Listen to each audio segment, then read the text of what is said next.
നമുക്ക് ആദർശിന്റെയും നയനയുടെയും ഇന്നത്തെ നല്ലൊരു കഥ കേട്ടാലോ? അതിനു മുമ്പ് ഒരു കാര്യം പറഞ്ഞിട്ട് വീഡിയോ ഇഷ്ടപ്പെടുവാണെങ്കിൽ ഒന്ന് ഹൈപ്പ് ചെയ്യാൻ മറക്കരുത് കേട്ടോ.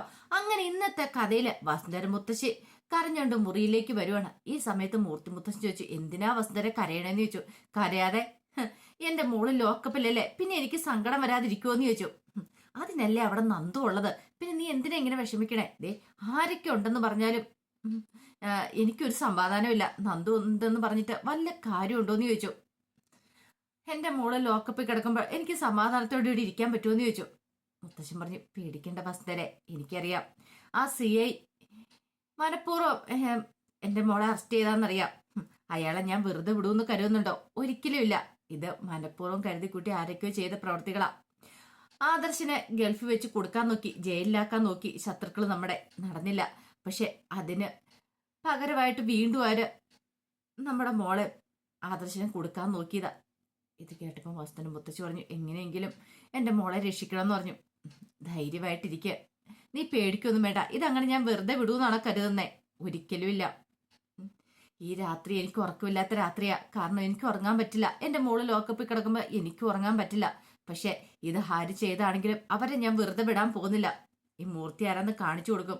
ആ CIക്കിട്ട് ഉള്ള പണി ഞാൻ കൊടുക്കുന്നുണ്ട്. മൂർത്തി മുത്തശ്ശൻ അങ്ങനെ ചില ശബ്ദങ്ങളൊക്കെ എടുത്തിട്ടുണ്ടായിരുന്നു. കുടുംബത്തെ കയറി കളിക്കാൻ അവർ ശ്രമിച്ചോണ്ടിരിക്കുന്നത്. മൂർത്തി ജ്വല്ലറി താർക്കുക മാത്രമല്ല, അനന്തപുരിയെ താർക്കാനും കൂടെ അവർ ശ്രമിക്കുന്നേ. അങ്ങനെയുള്ളവരെ നമ്മൾ വെറുതെ വിടണോ? ഒരിക്കലും വെറുതെ വിടില്ല വസുന്ധരെ.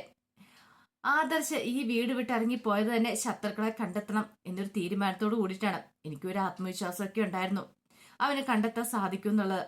പക്ഷേങ്കില് അവനെ എന്നെയൊക്കെ മനഃപൂർവ്വം വേദനിപ്പിക്കാൻ വേണ്ടിയിട്ടാ ശത്രുക്കൾ ശ്രമിച്ചുകൊണ്ടിരിക്കുന്നത്. അങ്ങനെ ഒരു സാഹചര്യത്തിൽ ഒരു കാരണവശാലും ഞാൻ അടങ്ങിയിരിക്കില്ല വസുന്ധരെ. എന്ത് ചെയ്യണമെന്ന് എനിക്കറിയാന്നൊക്കെ മുത്തശ്ശന് ഉറപ്പിച്ചു പറയുവാണ് മുത്തശ്ശിയോട്. അതേ സമയത്ത് നരസിംഹ വക്കീല് നവീനോട് പറഞ്ഞു, ഒരു കുഴഞ്ഞു പറഞ്ഞ കേസായതല്ലേന്ന് ചോദിച്ചു. നവീൻ പറഞ്ഞു, അതെ മുത്തശ്ശ, കാരണം മതിയായ തെളിവുകളും കാര്യങ്ങളൊന്നും കിട്ടിയിട്ടില്ല. എങ്ങനെ അതിനെ പുറത്തിറക്കിയാൽ മതിയാവുള്ളൂ പറഞ്ഞു. മൂർത്തി മുത്തശ്ശൻ ഇത് കേട്ട് കഴിഞ്ഞപ്പം നരസിംഹ വക്കീല് പറഞ്ഞു, അറിയാലോ, മൂർത്തിക്ക് ഏതോ ഒരു വലിയ ശത്രുവുണ്ട്. ആ ശത്രുവാണ് ഈ കിടന്ന് കളിക്കുന്നതൊക്കെ, ആ കുടുംബത്തെ തകർക്കാൻ ശ്രമിച്ചുകൊണ്ടിരിക്കണേ. അങ്ങനെ ഒരു സാഹചര്യത്തില് ഒരു കാരണവശാലും നായനെ പുറത്തിറങ്ങാതിരിക്കരുത്. നായനെ ഏത് വിധേയം പുറത്തെത്തിക്കണമെന്ന് പറഞ്ഞു. നവീൻ പറഞ്ഞു, എന്റെ മാക്സിമം ഞാൻ ശ്രമിക്കുന്നുണ്ട് മുത്തശ്ശാന്ന് പറഞ്ഞു. വേണം, കാരണം നിനക്കറിയാലോ, ഇത്ര വലിയ പ്രശ്നങ്ങളൊക്കെ ഉണ്ടായിട്ട് പോലും മൂർത്തി തകരാതിരിക്കുമായിരുന്നു. പക്ഷെ ഇപ്പോഴീ സാഹചര്യത്തില് കൊച്ചുമോള് പോലീസ് ലോക്കപ്പിലാന്ന് അറിഞ്ഞു കഴിയുമ്പത്തിനും മൂർത്തിക്ക് സഹിക്കാൻ പറ്റുന്നുണ്ടായിരിക്കില്ല. നവീൻ പറഞ്ഞു, അതിനെക്കുറിച്ചൊന്നും അറിയത്തില്ല. കാരണം ആദർശേട്ടനെ ഒക്കെ ആണെങ്കിലും വീട്ടിൽ നിന്ന് ഇറക്കി വിട്ടതല്ലേ മൂർത്തി മുത്തശ്ശന്. അത് പിന്നെ അതിന് തക്കതായ ഒരു കാരണം ഉണ്ടായിട്ടുണ്ട്. എന്ത് കാരണം ഉണ്ടായിട്ടാ മുത്തശ്ശ? അല്ല, ബിസിനസിന്റെ തകർച്ച ഉണ്ടായതുകൊണ്ടല്ലേ? ബിസിനസ് തകർച്ച ഉണ്ടാവുകയാണെങ്കിൽ അങ്ങനെ ഇറക്കി വിടുകയാണോ ചെയ്യുന്നേ? അല്ല, അതിപ്പം മൂർത്തിയുടെ സ്ഥാനത്ത് ഞാനാണെങ്കിലും അങ്ങനെയൊക്കെ ചെയ്യുള്ളൂ. കുടുംബം വേറെ, ബിസിനസ് വേറെ, അങ്ങനെ കാണുന്ന ഒരാളാണ് മൂർത്തി.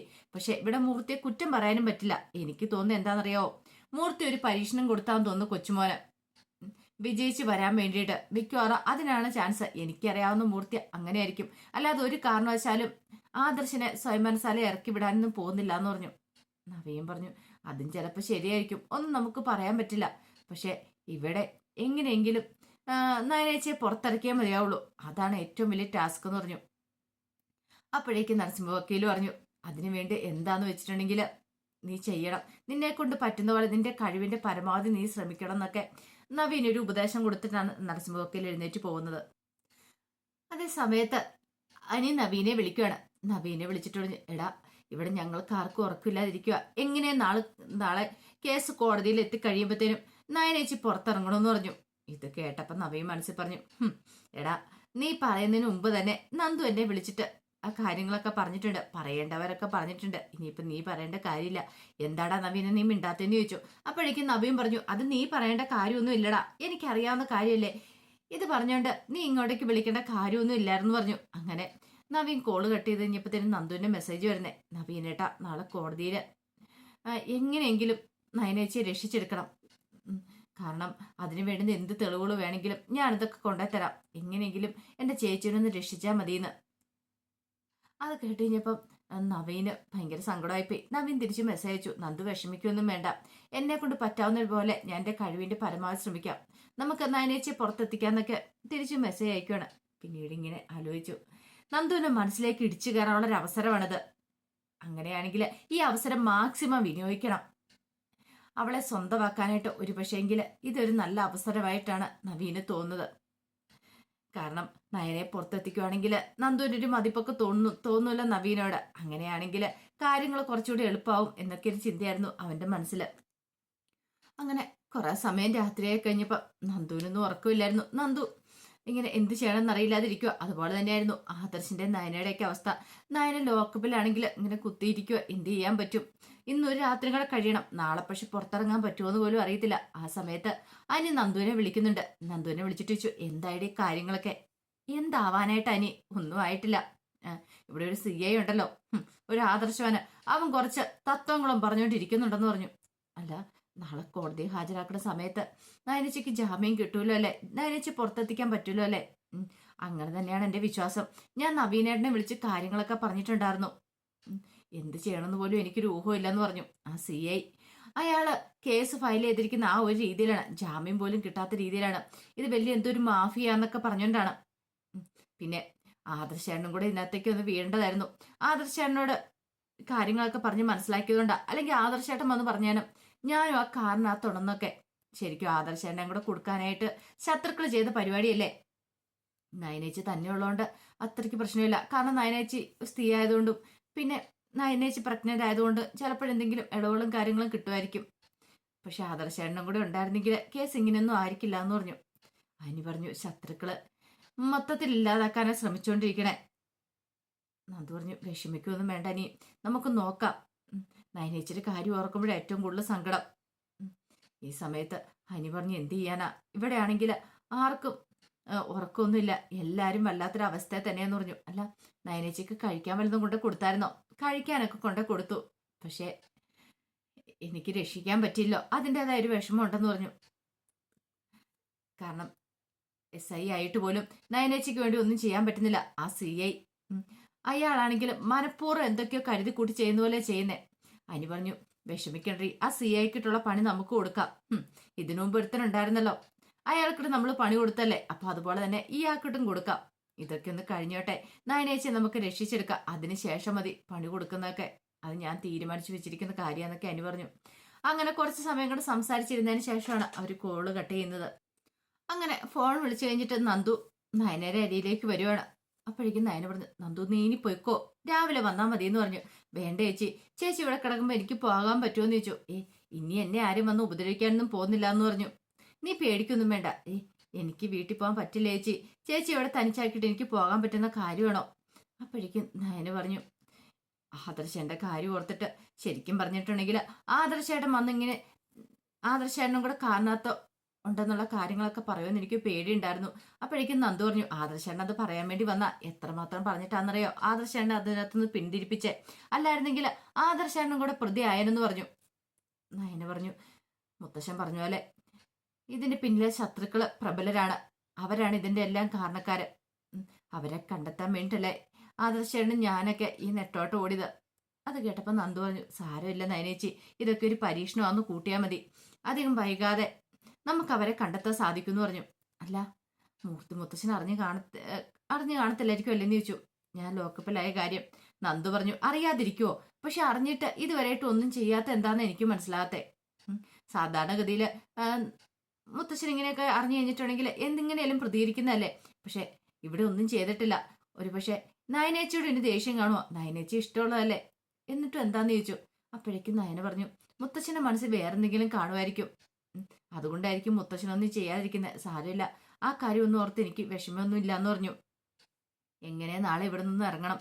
അപ്പോഴേക്കും നന്ദു പറഞ്ഞു, നവീനേട്ടനെ വിളിച്ചു കാര്യങ്ങളൊക്കെ പറഞ്ഞിട്ടുണ്ട്. എന്താണെങ്കിലും നവീനേട്ടൻ നാളെ കോടതി വന്ന് നയനേച്ചി പുറത്തെടുക്കുമെന്ന് തന്നെ എനിക്ക് കുറച്ച് വിശ്വാസം, അത് നടക്കുമെന്നൊക്കെ പറഞ്ഞു. അങ്ങനെ നയനെ ആശ്വസിപ്പിക്കുകയാണ് നന്ദു. പിറ്റേ ദിവസമായി കഴിഞ്ഞപ്പോഴത്തേനും മുത്തശ്ശന്റെ അടുത്തേക്ക് മുത്തശ്ശി വരുവാണ്. മുത്തശ്ശനോട് ചോദിച്ചു, എന്താ ഇവിടെ വന്നിരിക്കണേന്ന് ചോദിച്ചു. ഒന്നുമില്ല, ഇന്നലെ രാത്രി ഉറങ്ങിയില്ലോ എന്ന് പറഞ്ഞു. എങ്ങനെ ഉറങ്ങാനാ, ഉറക്കം വരണ്ടേ എന്നൊക്കെ ചോദിക്കുവാണ്. ഒരു സമാധാനം ഇല്ലല്ലോ എന്ന് പറഞ്ഞു. കണ്ടു, നായന മോൾക്ക് ഇന്ന് ജാമ്യം കിട്ടിയില്ലെങ്കിൽ ഞാൻ ആ സിയെ ഞാൻ വെട്ടിക്കീർത്തുള്ളൂ. എന്റെ സമ്മതം തെറ്റിയെ ഞാൻ ഇരിക്കണേന്ന് പറഞ്ഞു.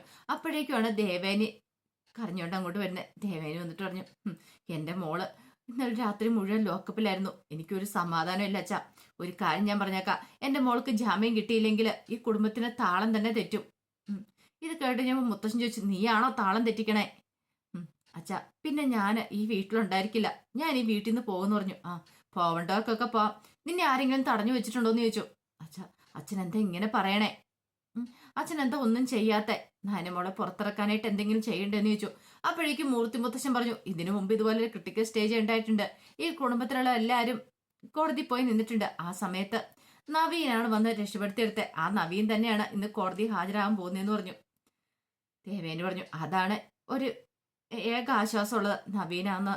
പക്ഷേങ്കിൽ എപ്പോഴും എല്ലായ്പ്പോഴും ഒരേപോലെ ഒന്നും ആയിരിക്കണമെന്നില്ലല്ലോ.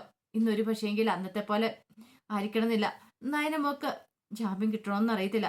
ജാമ്യം കിട്ടിയില്ലെങ്കിൽ എന്താ സംഭവിക്കുന്ന അറിയാലോ. നയനമോള് ജയിലിലേക്ക് പോയിട്ടുണ്ടെങ്കിൽ ആദർശ് മാറും. കാരണം ആദർശ് അല്ലെങ്കിൽ തന്നെ ഇപ്പൊ തന്നെ സമനില തെറ്റിയ മട്ടില്ല നടക്കണേ. നയനമോള് ജയിലിലേക്ക് പോകേണ്ടി വന്നിട്ടുണ്ടെങ്കിൽ എന്ത് ചെയ്യണേന്ന് അറിയത്തില്ല. ആദർശ് ഇതിന് കാരണക്കാരവരൊന്നും വെറുതെ വിടത്തില്ല. മിക്കവാറും പിന്നീട് അവനും കൂടെ ജയിലിലേക്ക് പോകേണ്ടി വരും. അങ്ങനെ ഒരു സാഹചര്യം വന്നോണ്ടിരിക്കണേ. അതും പറഞ്ഞ് ദേവേനെ അങ്ങോട്ട് പോയി. അപ്പോഴേക്കും മൂർത്തി മുത്തശ്ശൻ പറഞ്ഞു, എടോ വസുന്ധരെ, താൻ പേടിക്കൊന്നും വേണ്ട. ആദർശ് ആയിരിക്കില്ല ജയിലിലേക്ക് പോകുന്നേ, ഞാനായിരിക്കും ജയിലിലേക്ക് പോകുന്നേ. ഇന്ന് നയനമോൾക്ക് ജാമ്യം കിട്ടാതെ വന്നിട്ടുണ്ടെങ്കിൽ പിന്നെ ഞാൻ ഈ സസ്പെൻസ് അങ്ങോട്ട് പൊളിക്കും. പിന്നെ ഈ അനന്തമൂർത്തിനെ പിടിച്ചാൽ കിട്ടത്തില്ല. അനന്തമൂർത്തി ആരാന്ന് അറിയാൻ പോകുന്നുള്ളൂ. അങ്ങനെ വന്നിട്ടുണ്ടെങ്കിൽ പിന്നെ എനിക്കറിയാം എന്ത് ചെയ്യണമെന്ന്. കാരണം മുത്തശ്ശന് സഹിക്കാൻ പറ്റുന്നതിൽ അപ്പുറമായിരുന്നു. മുത്തശ്ശൻ ചില ഉറച്ച തീരുമാനങ്ങളൊക്കെ അങ്ങനെ എടുത്തു. ആ സമയത്ത് കനക ഗോവിന്ദന്റെ അടുത്ത് വന്നിട്ട് പറഞ്ഞു, ചായ എടുക്കട്ടെ ഗോവിന്ദേട്ടാന്ന് ചോദിച്ചു. വേണ്ടെന്ന് പറഞ്ഞു. അല്ല, നയനമോളുടെ അവസ്ഥ എന്തായിരിക്കും എന്ന് ഓർത്തിട്ട് എനിക്കൊരു സമാധാനം കിട്ടുന്നില്ല. ഇന്ന് അവളെ പുറത്തിറക്കാൻ പറ്റുമായിരിക്കും അല്ലേന്ന് ചോദിച്ചു. ഈ സമയത്ത് കനക പറഞ്ഞു, അറിയില്ല ഗോവിന്ദേട്ട, നവീനല്ലേ ബാധിക്കാനായിട്ട് കയറുന്നേ. നവീൻ ഉറപ്പായിട്ടും അവളെ പുറത്തെത്തിക്കും തന്നെയാണ് എന്റെ വിശ്വാസം. അല്ല ഗോവിന്ദേട്ട, ഇതിനകത്ത് അബിക്ക് വല്ല പങ്കുണ്ടായിരിക്കും എന്ന് ചോദിച്ചു. ഗോവിന്ദൻ പറഞ്ഞു, മിക്കവാറും കാണും. ഇല്ലാതെ വരത്തില്ലല്ലോ എന്ന് പറഞ്ഞു. കാരണം ഏൻ ജ്വല്ലറിയുടെ മാനേജറായിട്ട് ഇരിക്കുമല്ലേ അവന് ഏൻ ജ്വല്ലറിക്ക് വേണ്ടി ചിലപ്പോൾ ചാരപ്പണി ചെയ്യുന്നുണ്ടായിരിക്കും. മൂർത്തി ജ്വല്ലറി ഒറ്റി കൊടുക്കുന്നുണ്ടായിരിക്കും. അവനും ഇതിനകത്ത് പങ്ക് കാണുമെന്ന് പറഞ്ഞു. ആ സമയത്ത് കനക പറഞ്ഞു, ഇതുകൊണ്ടൊക്കെയാ ഞാൻ ഉള്ള സത്യാവസ്ഥകളൊക്കെ നവ്യമോളോട് തുറന്നു പറയാൻ തീരുമാനിച്ചേ. പക്ഷെ അത് അവള് വിശ്വസിച്ചില്ലല്ലോ. ഗോതം പറഞ്ഞു, അവിടെയാണ് അബിയുടെ കഴിവ്. അബി ഓരോന്നൊക്കെ പറഞ്ഞ് അവളെ വശത്താക്കി വെച്ചിരിക്കുമല്ലേ.